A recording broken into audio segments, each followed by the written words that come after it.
Assalomu alaykum va rahmatullohi va taala va barakatuh. Qadri baland qadrdonlarim omonmisiz?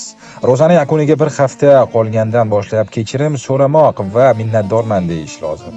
Shuning uchun men sizdan kechirim so'rayman va boringizga shukr deyman. Bu SMSni uzr so'rab, boringizga shukr demoqchi bo'lgan insonlaringizga jo'nating. Shunchaki ularning borligi uchun va menga ham jo'nating. Agar men ularni qatoriga kirsam, agar o'zingizga qaytsa marra sizniki, xayolingizda yo'q odamlarga ham jo'natib qo'yavering. Zero ular sizni eslashingiz va ularni yodda saqlayotganingiz sezsin.